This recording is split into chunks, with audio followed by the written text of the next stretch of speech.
cómo descargar las boletas de tasas municipales. En www.merlo.gov.ar hacé clic sobre trámites, luego en tasas municipales. Selecciona la boleta a descargar haciendo clic en PDF. Gobierno del Pueblo de Merlo. Hola, ¿cómo les va? Muy buenas noches. Nuevamente en Futurar, pensar y hacer, que se emite por el canal de Chacra TV y se reproduce por el canal 724 de DirecTV, 429 de Flow, 472 de Claro TV, Cablevisión Uruguay, Personal del Paraguay, Cotas de Santa Cruz de la Sierra, Bolivia, y en todos los cableoperadores de nuestro país. Y acá estamos, como siempre decimos, una semana especial esta, una semana corta, en el sentido de que solamente hubo 2 días de trabajo activo, y donde me parece que hay un hecho que empieza a marcar el signo de estos tiempos. El día martes terminó el juicio con una sentencia por abuso sexual del exgobernador y ex senador nacional de Tucumán, José Alperovich.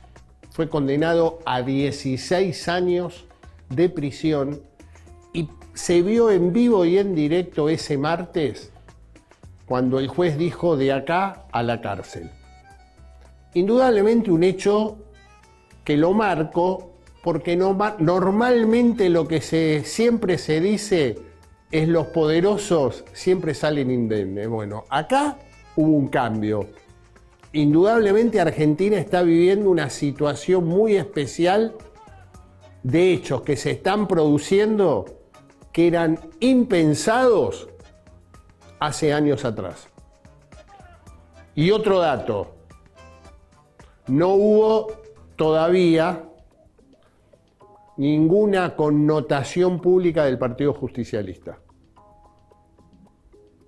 Y el segundo dato, el que debe estar muy preocupado, es el actual intendente de La Matanza, Fernando Espinosa. Parece que son temas que hay que seguirlo con mucho detenimiento porque Argentina está en un proceso de cambio. Hoy, en el programa, nos va a estar visitando Mauricio Giraudo. Mauricio Giraudo es un hombre funcionario público que se dedica a todo el tema social, es el subsecretario de la Ciudad de Buenos Aires en el Ministerio de Desarrollo Humano y Hábitat. Vamos a estar hablando de todo el tema social de la Ciudad de Buenos Aires, pero aparte vamos a estar hablando también, porque es un hombre político fundamentalmente, de cómo está viendo esta nueva realidad y el nuevo gobierno. Les recuerdo, para tenerlo como punto de charla, con Mauricio Giraudo hace ya más de 20 años hicimos un trabajo, una investigación que se llamó Piqueteros, una nueva realidad social. Estoy hablando del año 2003.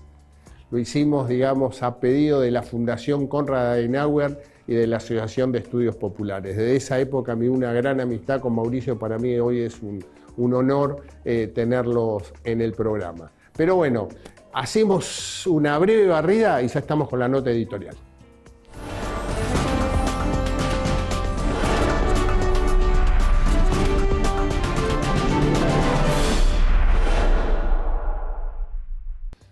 Estamos entrando en los 180 días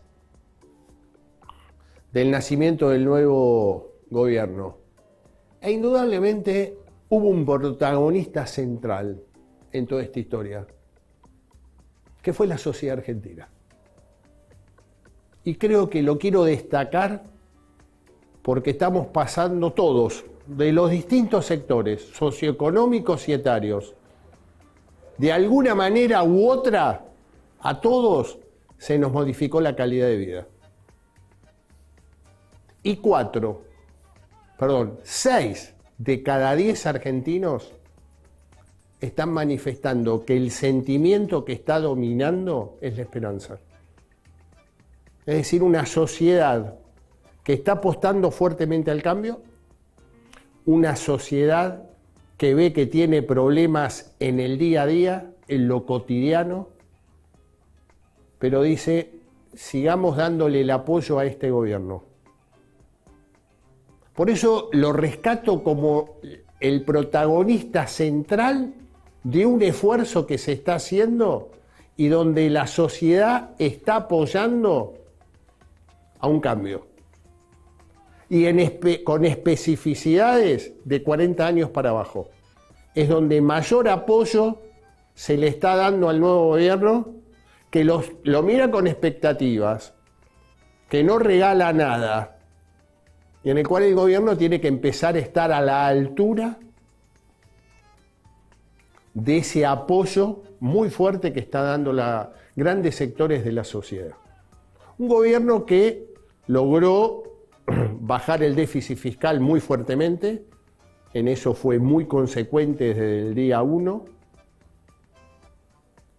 muy consecuente también en la baja de la inflación, a pesar de que todavía seguimos teniendo índices muy fuertes, pero sí creo que fue importantísimo la baja que se está dando, y esto lo estamos notando en cualquier tipo de investigación que estamos haciendo, donde muchos sectores lo que plantean es hace más de 40, 45 días que los precios se mantienen estables. Este me parece que es uno de los grandes éxitos del gobierno de Javier Milei. Ahí, digamos, está esa cuota, ese sentimiento de esperanza se ve reflejado en eso. A pesar de que es un gobierno con serios problemas de gestión. Un gobierno, digamos, donde se está notando la falta de expertise profesional. Creo que hay un vuelco importante en la designación de Guillermo Francos como jefe de gabinete, pero fundamentalmente, ¿por qué? Porque Guillermo Franco no es goloso, no quiso acaparar todo como acaparó Nicolás Posse. Va a ser un ministro coordinador. Esto lo dijo el día martes a la noche en un reportaje el presidente Javier Milei. Y es muy importante eso, que pueda distribuir claramente las distintas funciones a los distintos ministerios. Donde se ve claramente este grado de ser muy goloso es en capital humano. Un capital humano que es inviable por la magnitud de lo que es, y yo creo que no es un problema de la ministra Sandra Petovelo, ahí le puede pasar a cualquier otro dirigente. Es muy difícil manejar educación, manejar trabajo, manejar desarrollo social, manejar el ANSES, manejar la cultura. Es realmente imposible. Y ahí es donde se están viendo las dificultades muy fuertes de esta gestión, que obviamente está cubierto por una figura omnipresente que es la del presidente de la República. Un presidente que está permanentemente en las redes sociales, que utiliza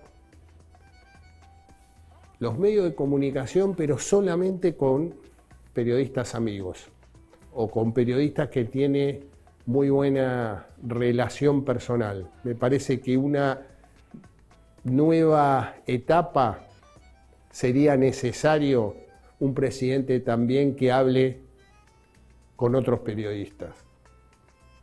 Eso daría mayor amplitud y daría también un mayor conocimiento. Pero digo, 180 días, mucha esperanza, una sociedad que sigue expectante, una sociedad que sigue apostando al cambio, y está en el gobierno nacional, que dentro de pocos días veremos también que va a haber cambios en el gabinete, ya que se va a incorporar, como bien dijo el presidente de la República en esa última entrevista, Sturzenegger como ministro en todo lo que es desregularización y modernización, y esperemos que empiece fundamentalmente a ponerse en el escenario político una palabra, que es desarrollo. Hasta ahora hablamos de ajuste. Creo que es necesario empezar a pensar, a reflexionar y a trabajar en el gobierno nacional en generar un proyecto de desarrollo productivo en el país. Me parece que es la etapa que viene. Esperemos que el gobierno nacional esté a la altura para poder empezar a trabajar en un modelo de desarrollo que hace años la Argentina no tiene.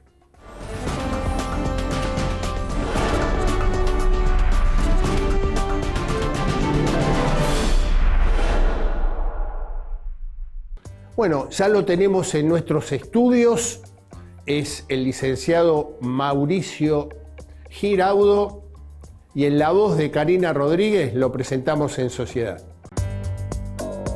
Mauricio Giraudo es actualmente subsecretario de Fortalecimiento Personal, Familiar y Comunitario del Ministerio de Desarrollo Humano y Hábitat de la Ciudad de Buenos Aires, farmacéutico por la Universidad Nacional de Rosario, máster en Ciencia Política por la Universidad Francisco de Victoria, Madrid, y maestrando en Sociología por la Universidad Católica Argentina.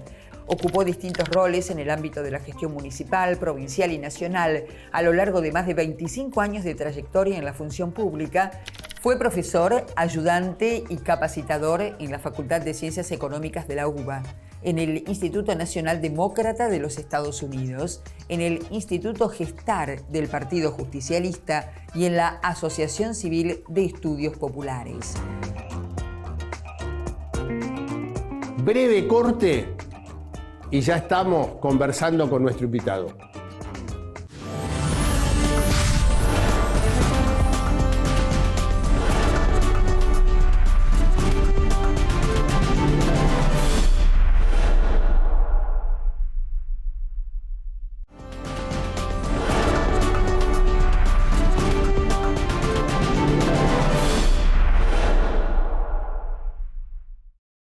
Bueno, ya lo tenemos en nuestros estudios. Es el licenciado Mauricio Giraudo. Mauricio, muchísimas gracias por estar por nosotros. Y es subsecretario del Gobierno de la Ciudad de Buenos Aires. Exactamente. Del Ministerio de Desarrollo Humano y Hábitat. Exacto. Y fundamentalmente, y un poco la idea de la invitación, Mauricio, es, aparte de hablar un poco de política nacional, porque sos un hombre de la política de hace muchísimos años, pero sí nos gustaría un poco tener un panorama de lo que es hoy la Ciudad de Buenos Aires, lo que está pasando con todo este deterioro que viene desde hace muchísimos años en la Argentina con respecto a mucha gente de calle, el tema de alimentos, dar un poco un panorama de qué está pasando hoy en la ciudad más próspera del país. Gracias, Carlos. Buenas noches a toda la audiencia por la invitación para conversar sobre la política de ciudad y nacional también, como bien decías. Efectivamente, tengo la responsabilidad de llevar adelante la Subsecretaría de Desarrollo dentro del Ministerio de Desarrollo Humano y Hábitat. Más precisamente, la Subsecretaría tiene a cargo las áreas de política alimentaria, de adicciones, de género y violencia y trata de personas y de niñez, infancia y adolescencia. Bueno, respecto del tema alimentario, sobre todo la cuestión social, nosotros creíamos que íbamos a tener un impacto más grande. Es cierto que la decisión que ha tomado Nación respecto de lo alimentario, una cosa ya públicamente conocida, no nos ha impactado tanto como nosotros pensábamos. Entendemos que la mayoría de esos alimentos se distribuían a nivel nacional, en el resto de las provincias. La ciudad tiene una política alimentaria de hace mucho tiempo muy contundente y muy fuerte, y pudimos lograr de alguna manera sostener lo que veníamos sosteniendo sin tanto aumento, sin tanta mayoría de demanda, porque también los sectores que nosotros generalmente tenemos pisada desde la política alimentaria a través de los llamados comedores, grupos comunitarios que brindan asistencia diaria a alrededor de 135.000 personas en toda la ciudad. Son 500 espacios los que realizan esa tarea, donde dan un plato de comida con nutrientes que están estipulados por nutricionistas, bien calculados, tanto frescos como secos. Los barrios más vulnerables están cubiertos, prácticamente todas las personas tienen esa asistencia. Donde sí podemos empezar a notar, y tenemos otra política que es lo que llamamos ciudadanía porteña, que es una tarjeta precargable con dinero solamente para comprar alimentos y algún que otro insumo de limpieza. Ahí es donde vemos un poco más de demanda, porque sí entendemos el sector clase media, media-baja, que a lo mejor empieza a costarle llegar hasta fin de mes, y esta tarjeta permite ese refuerzo y esa ayuda. Con lo cual, dentro de todo, la política la tenemos controlada en ese aspecto. Tal vez, como decís, es la ciudad más rica, si se quiere, de la ciudad, pero también es la que mayor demanda tiene en ese aspecto, ¿no? Dos preguntas. La primera, la distribución, digamos, del día a día, ¿la hacen ustedes o tercerizan? Nosotros tenemos una licitación a través de empresas. La licitación, tenemos la ciudad dividida en zonas, son 9 zonas. La licitación, cada empresa gana una zona y es la que se encarga de llevar el alimento con un menú diario. Está establecido que se tiene que dar de lunes comer a lunes. de lunes a viernes. Ah, de lunes a viernes. Muy pocos espacios dan de comer los fines de semana. También es parte porque son trabajadores voluntarios, son colaboradoras de los distintos espacios.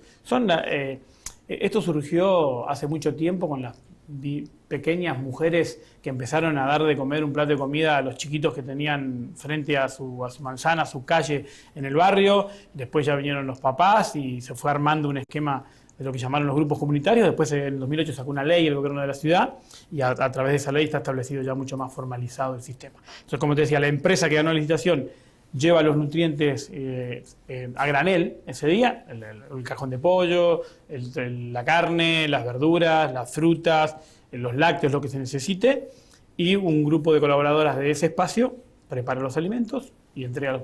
Antes de la pandemia, muchos espacios brindaban la asistencia in situ, por eso llamaban comedores, comían ahí.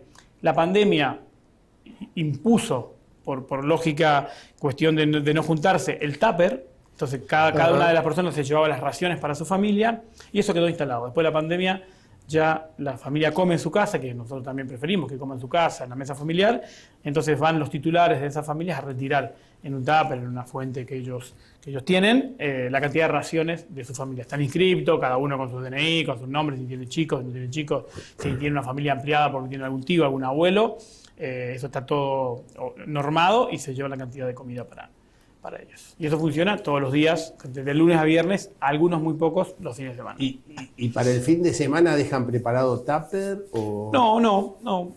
El esquema de la asistencia está pensado como un refuerzo. De hecho, la mayoría de los espacios o da de comer al mediodía o a la noche.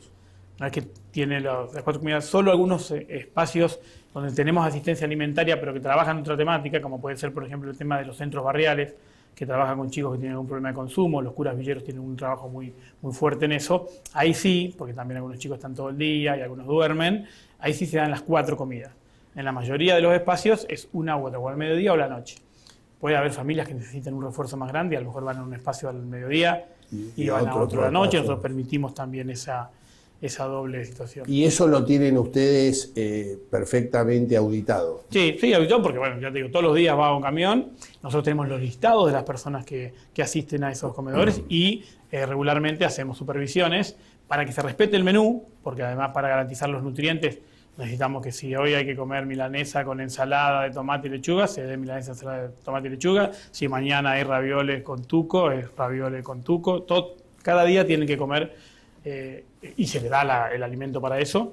Controlamos eso, controlamos la cantidad de asistencia y que los listados de beneficiarios que nosotros tenemos sea el listado que generalmente constatamos en cada uno de los lugares. Mauricio, y con respecto a vos vas viendo los números, fuiste viendo los índices de inflación del último, te diría, 2 años, hoy a pesar de que estamos en un proceso de disminución, pero mucha familia, digamos, de lo que era clase media o clase media baja, trabajadora, volvió o está, digamos, pidiendo comida o tienen, digamos, algún tipo de parámetro. Sí. ¿Qué nos pasa con eso?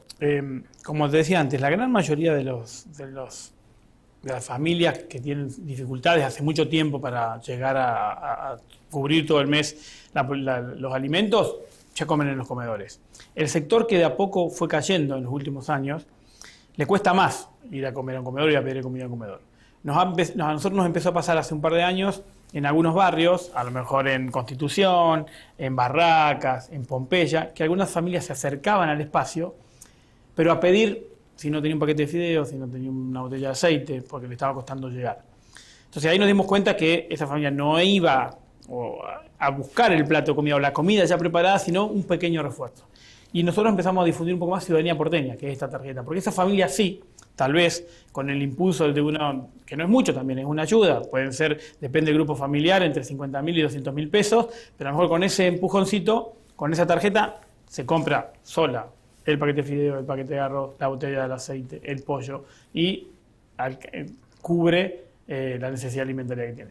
Otro factor que nos apareció en esos sectores, nosotros tenemos en la otra dirección, que es la de infancia, niñez y adolescencia, lo que se llaman los centros de primera infancia, que es una política pública que se implementó también en el 2010, ya estaba Mauricio Macri ahí, Carolina Stanley y Vidal en el ministerio, que es para cuidar y tener en espacios protegidos a los niños de familias vulnerables para que puedan salir a trabajar.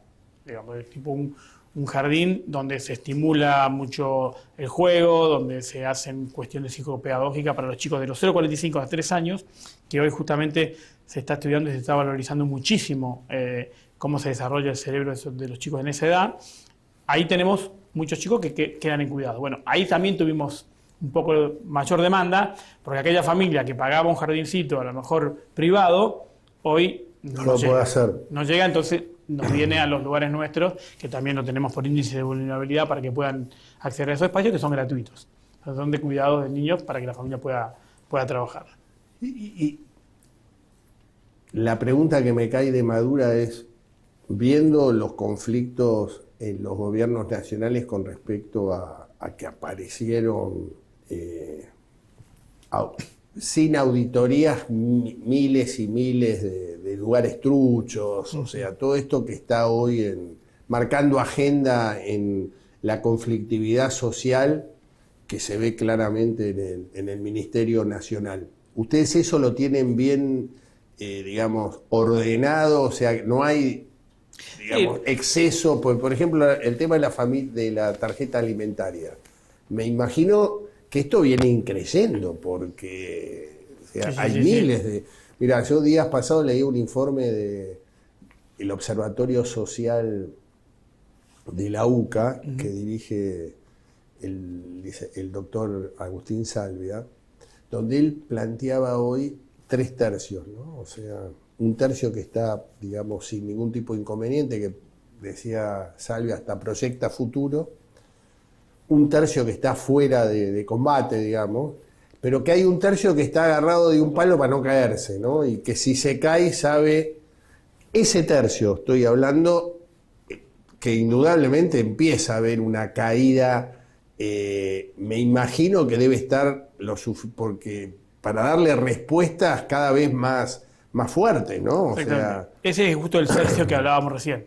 La familia que a lo mejor no pretende ir a un comedor todos los días, pero que necesita una ayuda. Ese refuerzo. Ahí tenemos, exacto, ese refuerzo con Ciudadanía Porteña para complementar el mes, o que a lo mejor necesita cubrir algunas necesidades como salir del jardín pago a ir a un espacio de cuidado para su hijo gratuito para poder llegar a fin de mes. Esos son los sectores que a nosotros nos están más impactando a nivel ciudad en el ministerio. No porque lo otro no lo necesite, sino porque lo otro ya está cubierto. Claro. Hace mucho tiempo, ese tercio, ya casi todas las familias de los barrios vulnerables comen en algún comedor, casi todas las familias llevan a sus niños para cuando trabajan, porque se trabaja mucho también en los barrios vulnerables, no solamente por una cuestión, a lo mejor no trabajan en blanco, pero changas, pequeños trabajos, todos hacen, entonces necesitan que le cuiden al chico. Eso ya está cubierto. Hoy casi nuestro foco está puesto en ese sector para que no se caiga, ¿no? Porque sí es cierto, como decías vos recién, caerse después cuesta muchísimo para volver a levantar. Sí, ahí estamos enfocados. Y respecto al esquema más de los espacios con auditoría, nosotros auditamos y hacemos visitas periódicas a estos espacios, pero la ventaja que tenemos es que todos los días nosotros constatamos la evidencia de ese espacio, porque como te decía recién, un camión todos los días, o sea, a las 6 de la mañana, está llevando a uno de estos 500 espacios los alimentos. Y el camión, si no encuentra a nadie, lo primero que hace, avisa, acá no hay nada. Y además se tiene que preparar el alimento porque son alimentos frescos, alimentos crudos. Hay que cocinar ahí, están las mujeres que lo reciben, lo preparan, lo cocinan y se entrega. Es más difícil. Nosotros podemos tener, lo que nos cuesta más a nosotros auditar, y tenemos que tener distintos esquemas de suspensión y supervisión, es que efectivamente el menú que tienen que darse se dé, como te dije recién, no sé, no voy a decir en malos términos, pero si es milanesa, que le den la milanesa, no que la carne y de la ensalada, y la carne, controlamos eso, que la cantidad de raciones que nosotros les damos sean las que efectivamente brindan. Si damos 200 raciones, que haya 200 personas, bueno, no 200 personas, no, son 200 personas, pero a lo mejor los titulares de familia que retiren esas 200 raciones, que las listas, cada tanto también controlamos los nombres de los que van, que los nombres, el listado de nombres que nosotros tenemos coincida con el listado de nombres que nosotros testeamos en territorio, y si hay 10 que no son, bueno, pero hay otros 10, bueno, cámbiamelo, decime que estos 10 ya no van estos 10, ese es el monitoreo que hacemos. Es muy difícil que un camión vaya a un espacio y descargue cuando no. Claro, cuando no vaya. El camión mismo no baja. Mauricio, y les digo, estamos hablando con Mauricio Ciraudo, subsecretario de toda la parte social de la Ciudad de Buenos Aires. Otro de los temas que está siempre en charlas es la cantidad de gente que está viviendo en la calle. Que en la Ciudad de Buenos Aires se ve, digamos, en todos los barrios hoy, ¿no? O sea, no hay un solo barrio, sino que está diseminado, y donde se ve muchísimo es en los subtes, ¿no? O sea, en los lugares, en los túneles, o hasta, bueno, se ven hasta en la propia estación de subte. ¿Ahí también están haciendo algún trabajo específico? Sí, ahí se trabajó mucho. Bueno, si bien no es mi subsecretaría, la que yo tengo a cargo, es la que tiene Sergio Constantino dentro del ministerio que conduce Gabriel Rayda también. Jorge Macri, cuando llegó al gobierno, puso mucho foco en el esquema de situación de calle, porque obviamente también esta crisis sí generó aumento de gente en situación de calle. La posibilidad de tener una vivienda, eso sí, hace foco en los barrios vulnerables, más allá de la alimentación, porque los alquileres en esos lugares te diría que son de niveles exorbitantes, como ahí no se pide garantía, es todo muy mano a mano, es muy difícil. Entonces mucha gente no pierde la changa y no tiene dónde dormir, termina en la calle. Eso pasó mucho, pero el foco se puso fuerte en esta gestión en tener espacios, nosotros les llamamos los CIS, los Centros de Integración Social, particulares, porque mucho nos costaba que la gente quiera abrir estos espacios, pero a lo mejor eran espacios generales. Hoy están enfocados en mujeres solas, porque es difícil si una mujer estaba en calle por una situación de violencia que vaya a un espacio donde había un montón de hombres. Familias, tenemos espacios especiales para familias, porque también cuando están con chicos, para que puedan ir con toda la familia al lugar. Después, dos temas muy fuertes que nos pasan en situación de calle, sobre todo con las personas que a lo mejor resisten acceder a los lugares de cuidado, porque los lugares están muy bien preparados para que puedan bañarse, para que puedan alimentarse, para que puedan tener un espacio de formación, de capacitación y poder rearmar su proyecto de vida. Ese es un poco el objetivo de los centros de integración social que tenemos con toda la gente que saquemos de calle. Pero hay muchas personas que están en problemas de consumo o con problemas de salud mental. Claro. También se armó un esquema y un protocolo especial para alojar personas con problemas de salud mental. Recordemos que la ley de salud mental los puede internar solamente si hay una voluntad de la persona, y eso no es fácil, con lo cual en estos espacios pueden estar igual, porque no es una internación, sino es un espacio de cuidado. Y el tema de consumo, sí, también tenemos los centros de tratamiento, pero también es con voluntad de la persona, pero si no son lugares donde trabajamos la problemática de consumo en esos lugares, con talleres, con charlas, con grupos, para que puedan primero salir del consumo, para después poder salir de calle y armar un proyecto de vida a través de capacitaciones, búsqueda laboral, formación. Es un trabajo muy cuerpo a cuerpo, persona a persona, y el problema es que la puerta de entrada es más grande que la capacidad de salida que nos da el contexto económico hoy, porque no es que pasás por el proceso de formación y mañana tener trabajo del otro lado, que vos tengas la capacitación. Entonces eso un poco traba la dinámica. Mauricio, hacemos una breve pausa y seguimos charlando. me falta una pregunta más sobre este tema y después hablamos un poco de política nacional y política de la ciudad. Con mucho gusto. Gracias. Ya volvemos.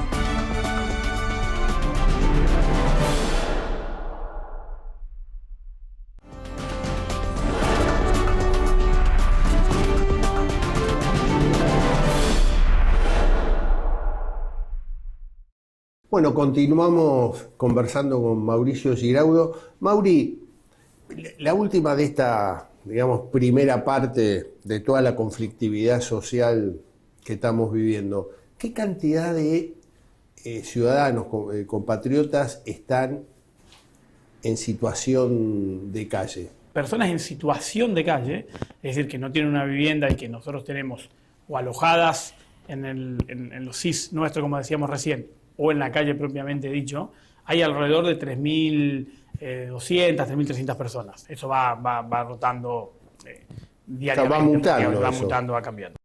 Dentro de los espacios que nosotros tenemos para brindar asistencia, como te decía, para bañarse, para alimentarse, para dormir, hay alrededor de 2.200 personas. Y las otras 1.100 personas sí están en calle. En la calle. Que hay, según dicen, hay muchos compatriotas que viven por ahí en provincia y que trabajan con todo el tema del cartón, que trabajan mucho en la calle, que se quedan en... Sí, nos pasa a nosotros... Esto me parece que se ve mucho, ¿no? Nos pasa a nosotros... Bueno, si ustedes prestan atención, cuando ven a una persona en situación de calle, muchas personas, o familias incluso, o a lo mejor un matrimonio, o 2 o 3 personas, están alojadas en la situación de calle, pero tienen un carro con cartón. Sí, sí. Muchas de esas personas tienen su vivienda. Cuando nosotros las abordamos nos dicen, yo tengo mi casa en tal lugar, en la provincia generalmente.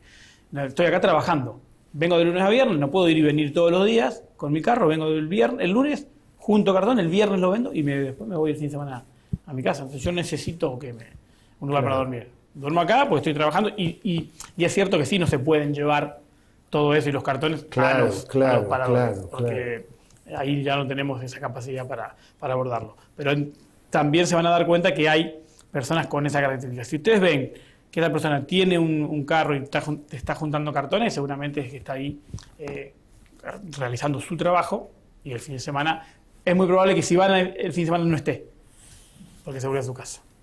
Te cambio un poco como decían los viejos locutores televisivos, cambiamos el ángulo de la información. Pero la particularidad desde noviembre 19 a la fecha, es que muchos sectores, por ahí los sectores más populares, terminaron votando y están en este momento, digamos, con muchas expectativas y muchas esperanzas. 6 de cada 10 argentinos manifiestan que el sentimiento más fuerte es la esperanza con respecto al nuevo gobierno. ¿Cómo estás viendo, digamos, el rol del presidente Milei y cómo estás viendo el rol fundamentalmente de los partidos tradicionales? Hablemos de PRO y fundamentalmente del radicalismo y del peronismo ante esta nueva realidad argentina, ¿no? Bueno, a ver, en primer lugar, siendo, como me considero, un dirigente político demócrata, creo que lo primero que tenemos que hacer todos es aceptar que hubo una elección y que por el voto popular hay una persona que preside la nación. Y que eso lo primero que tenemos que hacer es respetarlo. Y empezar a analizar por qué los que fuimos con otra alternativa perdimos. Y corregir hacia adentro cuál es la respuesta que tenemos que dar hacia la nueva realidad. Sí creo que Milei era de alguna manera un factor diferente a todas las otras opciones, más en un cuestionamiento de la política, del statu quo, de la casta, como ellos mismos referencian, y creo que la sociedad acompañó eso. Claramente en el entramado político las cosas no las hicimos bien, la situación del país de alguna manera reflejaba que no estábamos por buen camino, y yo creo que la sociedad, lo voy a decir con una palabra muy fuerte, se hartó de algunas cuestiones. No obstante, obviamente también por la subjetividad mía, como hablábamos alguna vez que hace mucho que nos conocemos, recuerdo en los 90, por allá cuando el tema de la Organización Demócrata Cristiana, ASEP, la Konrad Adenauer, se ponía en juego la democracia y decíamos, el eslogan era más y mejor democracia. Yo creo y sostengo que de esta situación se sale con más y mejor política. Ese es el camino. Ahora, lo que no podemos hacer los dirigentes que hoy estamos, si se quiere, fuerza del esquema nacional, es esperar o apostar a que al presidente le vaya mal. Todos tenemos que querer que al presidente le vaya bien, y lo que tenemos que hacer es armar un proyecto superador. Creo que para adelante lo que tenemos que hacer, porque para mí si Milei vino a decir, che, hasta acá llegó este mecanismo, estas formas, esta manera de dialogar, diría, no dialogando entre la dirigencia política, llegamos a un nivel de agresión con la grieta entre los dirigentes que el otro día también participamos del aniversario de lo que fue el 30 aniversario del Pacto de Olivo, de la reforma de la Constitución, y lo tuvimos Jesús Rodríguez Guzmán y Eduardo Menem con un diálogo que ellos referenciaron de aquellas épocas. Como muy positivo. Muy positivo y muy distinto que está todo a lo que roto nos pasa eso. hoy. Entonces, lo primero que tenemos que hacer es volver a dialogar. Y después, en ese diálogo, construir algo superador de lo que esté. Porque mientras tanto no haya algo superador, Milei va a seguir, entiendo yo, ganando elecciones. Porque la sociedad, reitero, busca siempre una opción que en el pueblo argentino la esperanza está siempre a flor de piel. Esperanzadora. Todos votan, porque nosotros también en muchos casos, yo no lo comparto, pero el pueblo vota mal o se equivoca.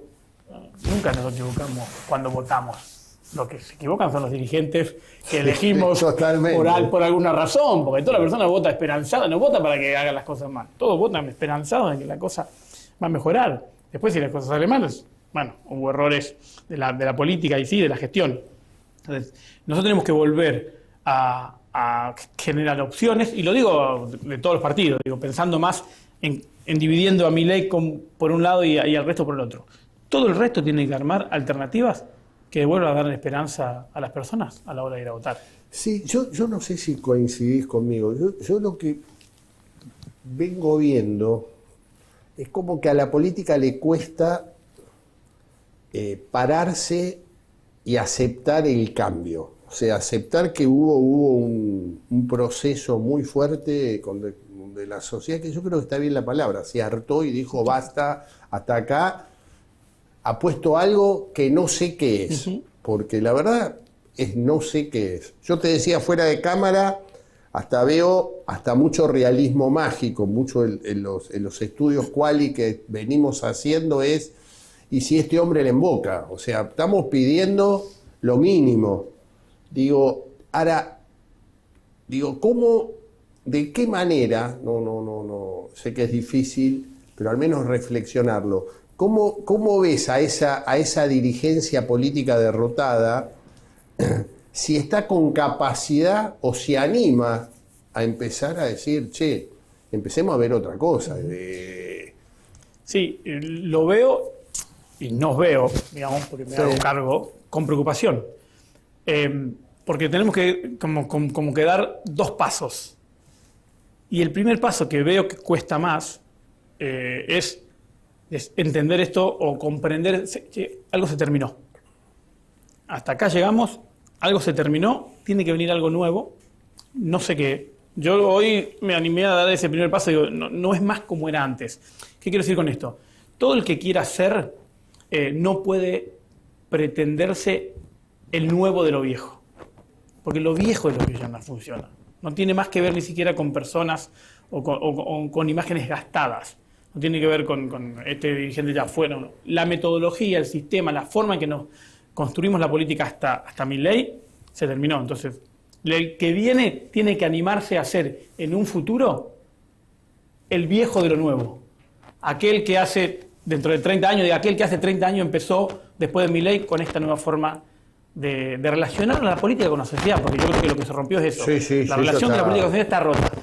Así todo, yo creo que la política es la única herramienta y se sale con más y mejor política para el país, pero hay que armar una nueva vinculación, relación. Una nueva alianza, hay que armar una alianza. Y una vez que entendamos que eso se terminó, armar cómo es esa nueva alianza. Que eso sí todavía hoy no lo... No, pero que aparte lo que estás viendo es que no es solamente a nivel nacional, es a nivel global. Se está viendo claramente situaciones, la hemos viendo en Europa, lo que pasó en Francia, lo que pasó en Alemania. Y nosotros lo venimos viendo también, como pasó con Bolsonaro en América Latina, como pasó incluso con Trump, pero sí otras sociedades tuvieron margen para, de hecho, después de Bolsonaro Brasil volvió al viejo sistema, más allá de que también volvió a Lula, digo, como personaje, no solamente como persona a nombre propio, sino la metodología. Me parece que Argentina no tiene margen para retornar. No, yo creo que ya va para adelante, no va para atrás. Sí, yo pienso lo mismo. Yo creo que esa etapa que está viviendo Brasil, Argentina ya la pasó. Sí. La pasó en el 19. El 19 porque en el 15 había un nivel de esperanza muy fuerte. De algo nuevo que no terminó de cuajar y apareció otra vez un peronismo unido y bueno, y terminó en esto, ¿no? Terminó en un Milei y digamos, me parece también que el otro dato que te diría que habría que reflexionarlo mucho es que a nivel etario y socioeconómico, de 40 años para abajo es donde mayor se ve esa posibilidad y ese querer un cambio mirando para futuro, ¿no? Que ahí es donde yo veo el estancamiento de la política. Que me parece que nos puede pasar, porque somos seres humanos, todos tenemos defectos y hay sensaciones y sentimientos que son naturalmente humanos. Todavía los dirigentes políticos no salimos, por un lado, del impacto de Milei, y hasta un cierto resquemor e impotencia no sé, no quiero usar palabras feas, pero las puedo decir en confianza, bronca, odio de por qué, cómo, si es por acá, pasó esto. Bueno, desde ahí no vamos a encontrar lo mejor. Hay que salir de la bronca, de la impotencia, de por qué es decir, che, algo hicimos mal, la sociedad eligió un camino distinto, tenemos que mostrar un camino mejor. Sí. Y no se construye desde el resentimiento. No, yo hay que dar ese paso adelante y después desde ahí, porque va a ser difícil si no. Pero hay que romper, me parece, la barrera de la endogamia. Yo veo una política demasiado endogámica, demasiado cerrada y que le cuesta asumir políticas disruptivas.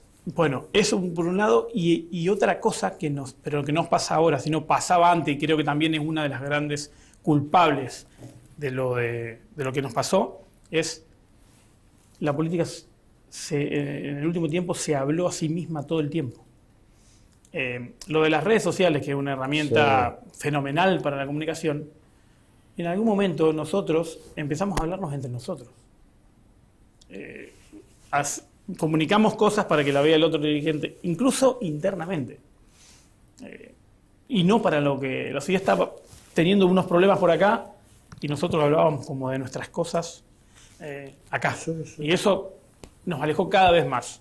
Entonces, el camino hay que salir también de esa endogamia, tratar de hacer las cosas que tenemos que hacer. Hay una cosa que, es difícil porque también uno, ya digo, como dije recién, comete errores, tiene falencias. Producto de la vorágine de la información y de mal usar, porque las herramientas son todas buenas, depende cómo uno las use, pero mal usar las redes, la política empezó a jugar más o a tener más preponderancia en el parecer que en el ser.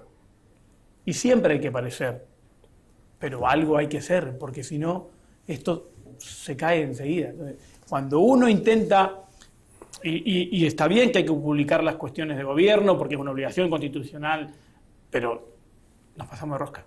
Sí, sí, y comunicamos coincido. cosas que después no pasaron, no se hacían. Coincido plenamente. Eso nos alejó muchísimo de la sociedad. Mauricio, se nos acabó el tiempo. Te agradezco No, por favor, muchísimo un placer. la presencia en el día de hoy.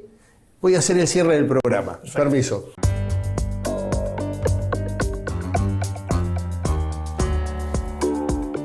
Y ahora, el dato futurar. ¿Y cuál es el dato futurar de hoy? Y el dato futurar de hoy lo tenemos que ubicar en la provincia de Buenos Aires y en la interna que se empezó a desarrollar muy fuertemente en la provincia de Buenos Aires. Y fundamentalmente hay un dato central que yo le diría, sigámoslo con mucho detenimiento. Empieza a haber una incomodidad en muchísimos intendentes de la provincia de Buenos Aires con el gobernador Axel Kicillof.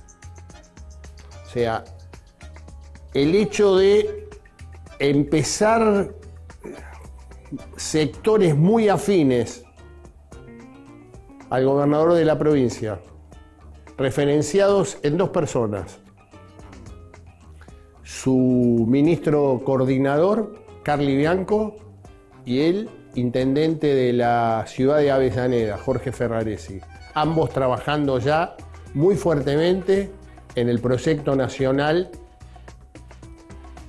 de Axel Kicillof para el año 2027.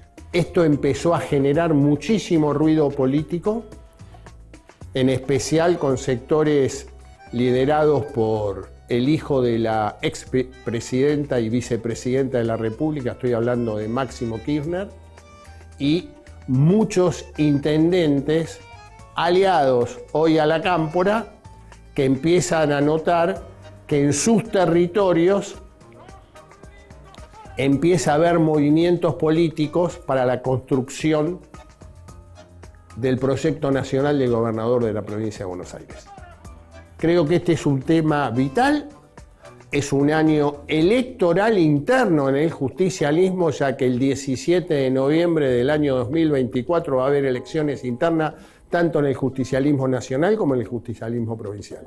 Digo, son temas que hay que mirarlo con mucho detenimiento porque normalmente cuando el peronismo se mueve genera efectos políticos muy fuertes. Bueno, esto ha sido todo por hoy. Esto ha sido futurar, pensar y hacer. Nos vemos la semana que viene.